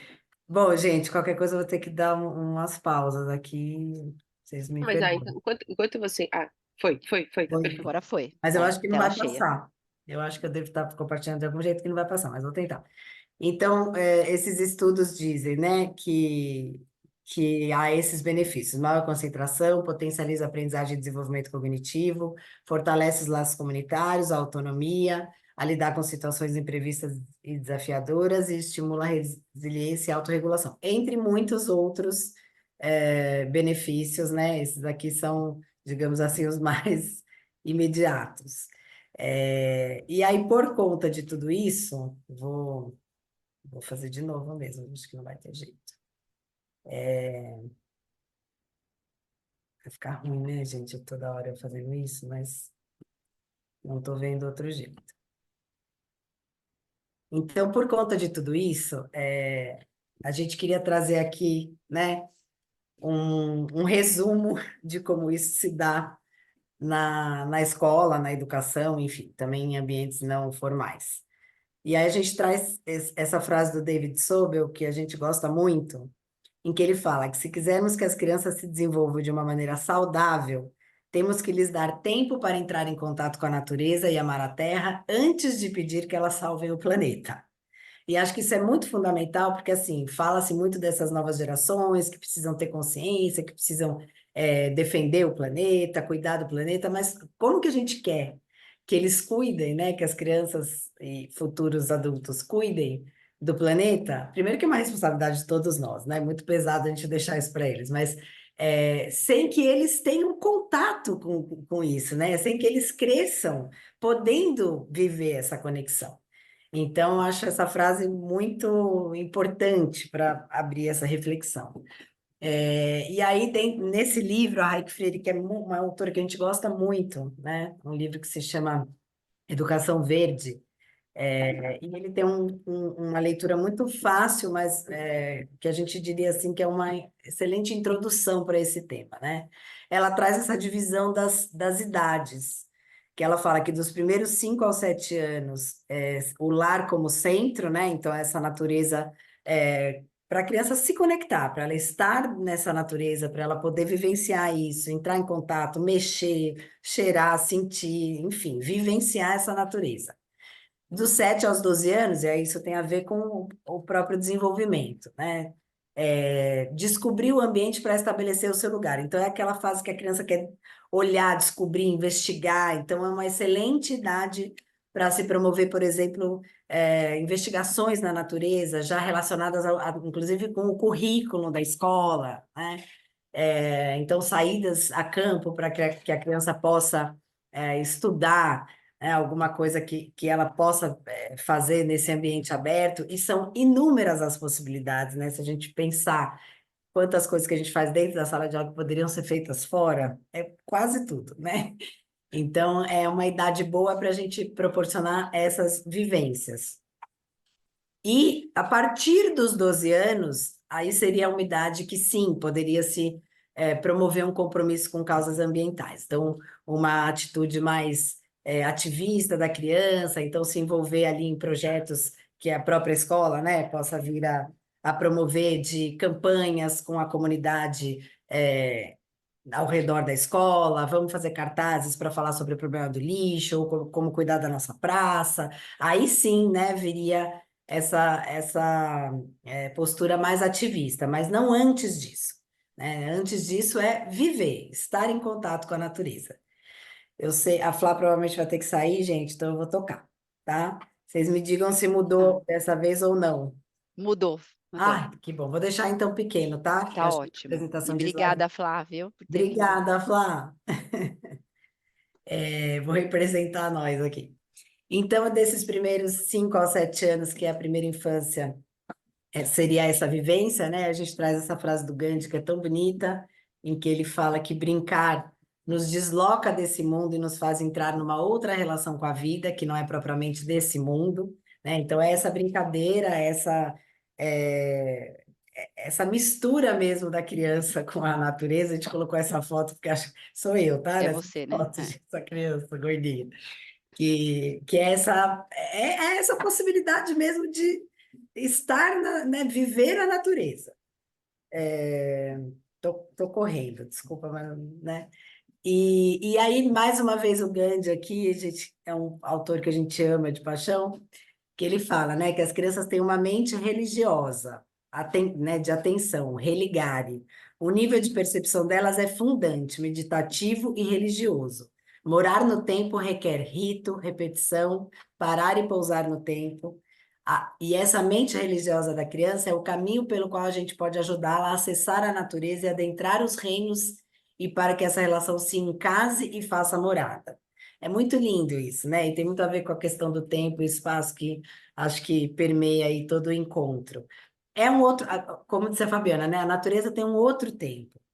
E a gente vai impondo um tempo contra esse tempo da natureza, né?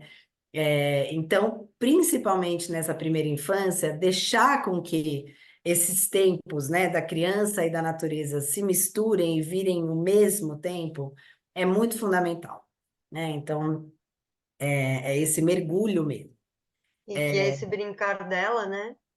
Esse mergulho no brincar dela nada mais é do que uma grande concentração de troca, né? É Exato. impressionante, que muita gente acha que é fazer nada, né? Pois é, fazer tudo, né? Tudo tá ali, exatamente. Tudo bem a gente estender um pouquinho, pessoal? Da nossa parte, tudo bem, e quero, assim, se todos que puderem permanecer, vai ser ótimo, e também, se alguém precisar sair, né, muito obrigada e fiquem tranquilos, tá? Que bom. Então, obrigada mesmo. Dos 7 aos 12, né? Como eu tinha citado, que é esse período que ela chama de exploradores, a Raik Freire, né? Então, seria esse momento de descobrir o ambiente para estabelecer o seu lugar. Então, explorar os arredores, ter uma maior compreensão geográfica do ambiente, compreensão intuitiva dos conceitos abstratos de física, matemática e meio ambiente. Então, muitas possibilidades, inclusive de integração com o currículo mesmo. E aí a gente traz mais um autor que a gente gosta muito, que é o Jorge La Roça, acho que falta um R aí, mas enfim, que ele diz, né, que o mundo só tem salvação se as crianças se interessam por ele. Então, é se criar intimidade com a natureza, né? Se interessar por ela. A gente só defende o que a gente ama, o que a gente tem intimidade, como disse o Manuel de Barros, né? Meu quintal é maior do que o mundo. Então, se a gente não promove essa relação, como que a gente vai querer que as crianças defendam essa natureza se elas mal se conectam com ela? E aí traz, né, equilíbrio das emoções, timidez, raiva e tristeza, maior conexão consigo mesmos, sentimento de entrosamento e segurança no mundo, e instalar zonas verdes nas escolas, que isso são também projetos, eu não vou citar agora, mas tem projetos acontecendo pelo Brasil, por exemplo, Ribeirão Preto está com o projeto Ribeirão menos 3 graus, que é muito interessante. É uma cidade muito quente, e estudos mostraram que essa quentura, né, esse calor excessivo, se dá pela falta de árvores mesmo na cidade. Então, eles estão com um projeto muito bacana de novamente, né, plantar e cultivar árvores pela cidade, para que esse verde traga, né, mais equilíbrio nas temperaturas, e eles começaram pelas escolas, então as escolas estão virando ilhas verdes na cidade de Ribeirão Preto. É super bonito, a gente viu isso numa conferência que a gente foi, onde esse projeto foi apresentado. Então, Muito legal, Zi, porque você, tornar as escolas ou os espaços mais verdes não quer dizer só que você tem que ter uma grama, né, um espaço de terra, de chão para plantar. Você pode trazer vasos, né, você pode fazer paredes, você tem outras saídas. E até, não só pela preservação, mas acredito que você até vai falar disso, né, dessa conexão, do quanto isso acalma, né, e a gente anda num estado de ansiedade coletivo, e olhar para o verde, estar perto de verdade, né, sei lá, aqui na minha mesa eu tenho um vasinho na minha frente, assim, fica sim. aqui, assim, enquanto isso já traz uma conexão, né. Completamente. Não, e você traz uma coisa muito importante, Déia, que a gente fala muito nos encontros, por isso que eu falei lá no começo, né, que somos defensoras da escola, porque, assim, quando a gente fala em educação em natureza, educação ao ar livre, algumas pessoas nos falam, mas na minha escola não tem, né, não dá, a gente não tem praça perto, a gente não tem parque, não tem como promover essa vivência. E é exatamente isso que você falou, Déia, assim, não precisa de uma floresta, não precisa de um gramado gigante, uma horta, né? São pequenas naturezas, né? Olhar uma árvore que tem dentro da escola ou próxima à escola, perceber, né, o que está acontecendo com essa árvore, as mudanças, caíram as folhas, nasceram as folhas, tem flor, tem fruto, tem seiva. Isso já é de uma riqueza, né? Você sensibilizar esse olhar da criança para a natureza, ao seu entorno, né? Que não precisa ser enorme. Claro, se tiver oportunidade, aqui, por exemplo, são fotos das crianças na praça em frente à escola. Se tiver oportunidade de fazer saídas, de ter uma natureza mais vasta, maravilha, mas não tendo, isso não precisa ser um impedimento, né? Ao Dá contrário. até para fazer um terrário, né? Dá para fazer Exatamente. terrário para ver coisas Exato. acontecerem lá dentro. Não vai dar tempo, mas eu até convidaria a Clau, que está aqui. A Clau cultivou com as crianças dela 2 jiboias o ano inteiro e foi um projeto lindo, né? As jiboias cresceram, eles regavam, tinha lá uma rotina de cuidado, né? Então, é Gente, isso. jiboia não a cobra, né? Jiboia Não, a trepadeira. Por nossa, favor, não, pelo amor de vamos. Não, que meu filho com 10 anos achou uma cobrinha e fez um terrário para criar a cobrinha Deus, embaixo da cama dele. Até o dia que a cobrinha saiu andando pelo quarto e eu mandei ele levar a cobrinha para o lugar dela. por favor, né? É um bicho selvagem, né? Não adianta a gente querer que fique bonzinho em casa. Enfim, então é jiboia trepadeira, exatamente, Sandra, obrigada pela correção. E aí aqui, né, não sei se, vamos lá, deixa eu ver quantos slides, acho que dá para ler tudo, né, que eu acho que é um texto bonito. Então, a partir dos 12 anos, né, quando eles entram aí nessa adolescência, que aí se tornam exploradores, caçadores e políticos, né, a gente trouxe aqui também esse texto que é bem bacana, que diz que educar uma criança não tem a ver com a socialização, não tem a ver com que aceite os valores da sua família, cultura ou sociedade em que vive. Também não tem a ver com desenvolver as suas capacidades ou seus talentos. Educar tem a ver com uma coisa fundamentalmente diferente. Tem a ver com transformar o mundo, que fale a criança e que ela possa falar. Prestar atenção no mundo, encontrá-lo, não tem a ver com o eu, satisfação de necessidades, mas sim com se comprometer com algo mais importante que as necessidades sociais, talentos individuais ou os projetos individuais. Então, a gente acha esse texto muito bonito porque vai contra tudo que a gente tem vivido, né? Uma sociedade que empurra a gente para o individualismo, né? Para o bem-estar pessoal ou ali do meu núcleo familiar, da minha bolha, né? Palavra que se usa tanto atualmente.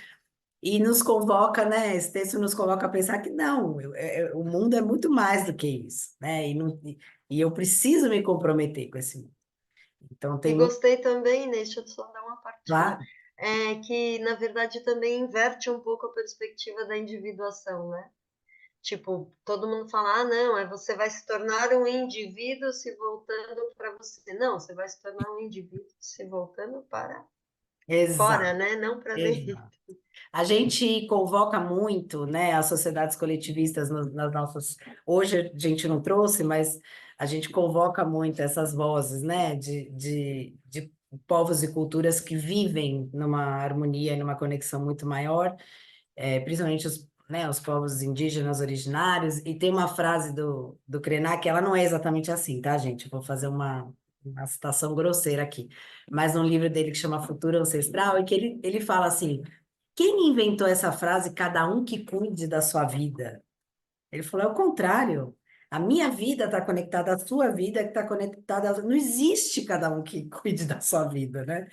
Então, a gente foi criando esses termos, né? Tempo é dinheiro, enfim, coisas que vão completamente contra justamente o que a gente deveria começar a buscar, né? Então, enfim. E aí, só para fechar, né, também o Jorge Larossa aqui, que é no elogio ao estudo, né, que ele faz, isso foi acho que isso foi uma palestra, se eu não me engano, não é um livro, mas uma fala dele, numa palestra que ele diz que aquilo que estava aqui antes da gente, aquilo que estava, o que é o mundo? Aquilo que estava aqui antes da gente nascer. Mundo como uma palavra que fica fora no tempo, algo sacralizado, algo que transcende o tempo e o espaço, como a obra de Guimarães Rosa, fazer dela algo eterno. Há algumas coisas que nós gostaríamos que não desaparecessem com o tempo. Então, acho que a gente fecha com essa fala do La Roça. Ele traz aqui também a ideia do tempo e espaço, então a gente achou que combinava. Gente, assim, é pouco tempo para, né? Acho que, como a Déia falou, cada uma de nós que falou aqui, acho que daria um encontro inteiro, mas acho bonita essa integração entre os temas, porque no fundo estamos falando da mesma coisa, né? E aí queria agradecer e convidar todos para nos seguir na rede, na Florada Educação, e aí ali vocês encontram mais informações sobre o nosso trabalho. E como a gente tem educadores aqui também, conhecer que vocês também fazem trabalhos ajudando escolas, né, os educadores a pensarem sobre essa relação do homem com a natureza e como fazer isso de uma forma leve, de uma forma integrada, dentro do que é possível. Então, eu acho muito bonito o trabalho de vocês também, por isso que a gente convidou a Florada Educação. Ai, que bom, obrigada. E eu adorei as outras falas também. Vou colocar aqui só no chat, Pode pôr. florada.educatal, tá? Nosso arroba. Mas obrigada também, Inês, Obrigada. pela participação. Realmente, eu acho muito especial, né, ter esse olhar. Obrigada. Obrigada pelo convite, meninas. E não sei se alguém aqui quer fazer algum comentário ou alguma pergunta. Sei que a gente passou do tempo, mas se quiserem deixar também, para depois as meninas responderem de alguma outra forma, fiquem à vontade. Eu vou fazer uma provocação aqui com a Elisa. Oi, Elisa, a sua profundidade ali na climatologia é impressionante, né? Esse olhar lá de cima, assim, vindo para a Terra. Mas eu sei que você tem netos e você de alguma forma conversa com eles sobre isso? Ou como que. Quer dizer, eles ainda são pequenos, mas como que de alguma forma você percebe eles observando ou vivendo essa parte? Que eu acho que a gente, como pedagogo, a gente está sempre em contato com isso, né, gente?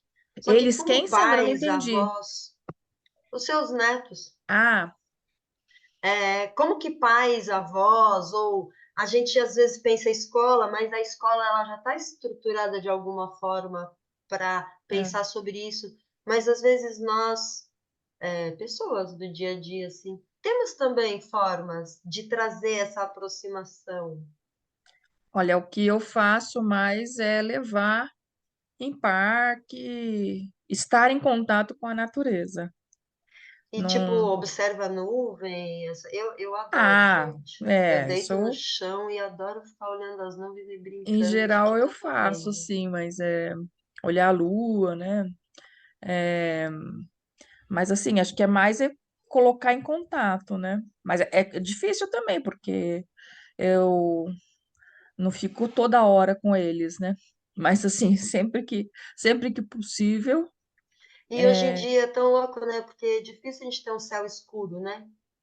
A é gente difícil observa não, né? Em São muito Paulo é poucas. impossível. Em São Paulo é impossível. Eu moro um pouquinho afastada e ainda É vejo pouco. terrível. E agora mesmo, acho que faz pouco tempo, em fevereiro, acho que foi no carnaval, eu fui para um sítio ali na Serra da Cantareira. Nossa, eu fiquei assim, abestalhada, porque eu ficava à noite olhando para o céu, de dia eu ficava olhando para a montanha.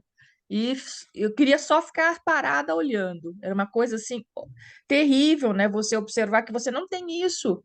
E eu queria muito isso, né? Eu queria desfrutar disso. É uma coisa muito perversa, né? A vida que a gente leva. E eu É, diria ainda completando. Às vezes a gente acha que a contemplação é igual o brincar das crianças, é fazer nada, e não é. É, Né? Que esse estado que você fica na contemplação, que não é um estado de pensamento, né? Resolvendo, fazendo, pensando, refletindo, mas ele é enriquecedor enormemente, né? E as pessoas é, perderam também esse hábito, né? é. Essa eu coisa de acho que brincar na rua, né? Eu talvez brincava na rua. a gente pensar um Minha... pouquinho nas escolas. Desculpa, pode falar, Elisa. Brincava na rua? Não, a minha filha, a partir da minha filha, já não brinca mais na rua, da idade da minha filha, né? Então, é uma coisa assim, para mim é uma coisa terrível, porque para mim o brincar na rua era uma grande parte do meu tempo, né? E isso, eu acho que dá uma estrutura, né, para a pessoa, as relações que você faz com seus amigos e mesmo eh, tendo uma autonomia, né? É, eu acho que vou ler aqui um comentário que fizeram aqui no chat, né, de que as duas falas iniciais fundamentaram a terceira. A terceira fala exacerbou a emergência das duas primeiras. Então, que bom que deu para fazer essa liga também entre as apresentações, que era a nossa intenção, né? Tem mais aqui, que pequenas escolhas muitas vezes são necessárias para deslocamento de carros, ônibus, refrigeração, como ar-condicionado, produção de calor, energia elétrica, né? Mas tem o desmatamento e a produção de carbono. Então, a gente pensar qual que é o nossa responsabilidade enquanto integrantes de um todo, né? Acho que a gente tem que pôr atenção, sim, em muitas coisas, mas a gente, ao perceber que a gente é integrado com tudo isso, é fazer parte de uma maneira natural. Então, trazer essa leveza, né, trazer esse olhar, né, para as crianças de que basta estar, né, se sentir parte, né, para perceber isso, né, permitir que isso aconteça também é importante, porque aí quantas relações a gente não vê que tudo que a gente for estudar, né, que nem o próximo encontro, vem física, arquitetura e matemática. Quantas vezes a gente já não ouviu que tem a matemática na natureza, não é? Que tem arquitetura, o estudo de como as coisas acontecem. Quer dizer, no fim nada está desconectado, né? A gente que segmentou tudo, É, que a gente precisa então, acho que é quase que, né, a recitação que você falou, né, do Gandhi, Biorsky, né, de se religar mesmo, é. né, e então eu acho que é importante esse olhar, por isso que a gente está trazendo esses estudos do Infoco, e ó, tem bastante gente aqui que é educadora, acho que assim, fora a minha família, todo mundo é educador aqui. Então acho que a gente pode, cada um acaba é automático, né, você poder pensar o que que você está fazendo, né, durante a sua estada aqui, né, na sua vida, em todos os níveis, porque já não tem separação, né, é a gente que se percebe diferente, mas, né, pessoalmente, né, na sua comunidade, que agora veio esse conceito que a Fabiana trouxe, que é de, espécies diferentes juntas, né, eu não tinha pensado assim. Então, acho que a gente pode avançar um pouquinho. Mas acho que é isso, se alguém mais tiver alguma coisa para colocar, senão acho que a gente caminha para encerrar mesmo.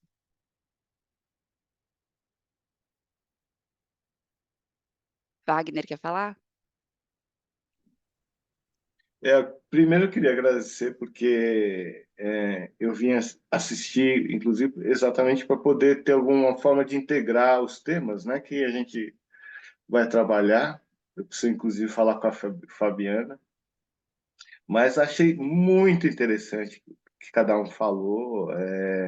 Trouxeram coisas novas para mim, né, porque para o planeta e para a natureza já existe desde sempre.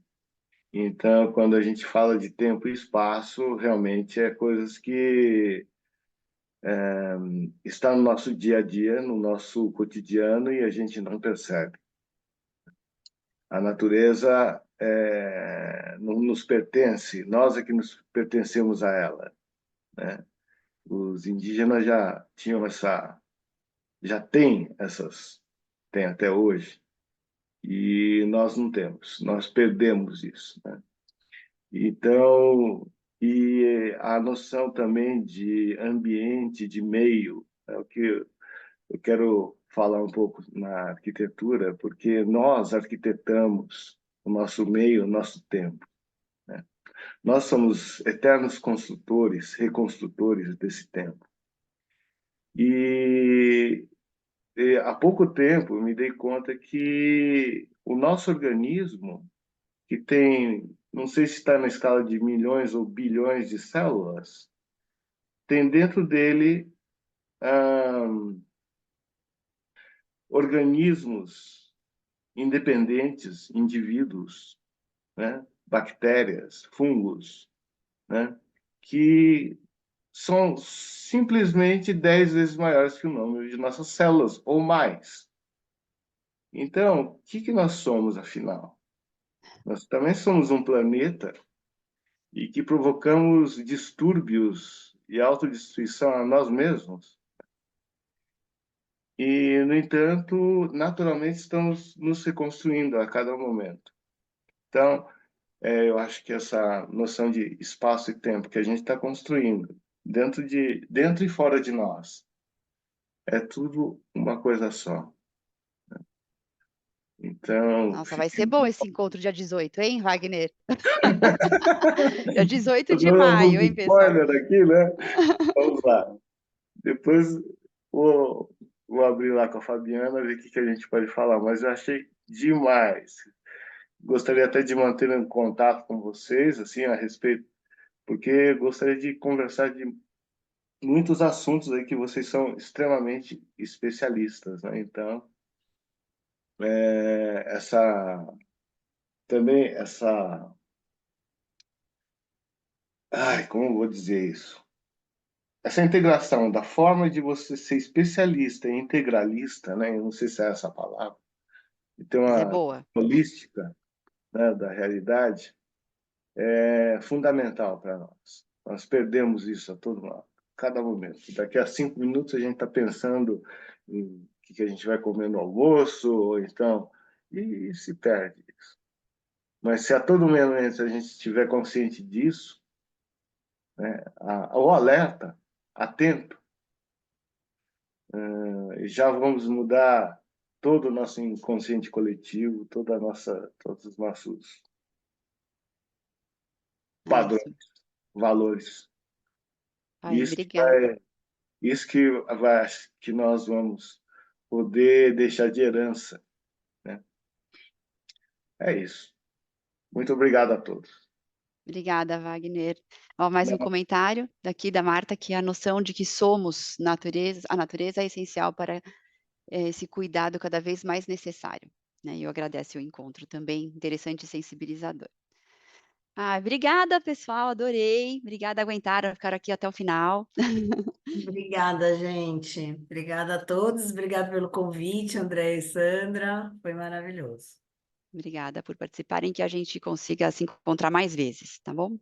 Muito obrigada Obrigada. mesmo. Bom Obrigada. final de semana a todos. Bom dia para vocês. Obrigada. Tchau, tchau. Muito Tchau, obrigada. pessoal. Obrigada. A Tchau. todos. Tchau, obrigada. Tchau.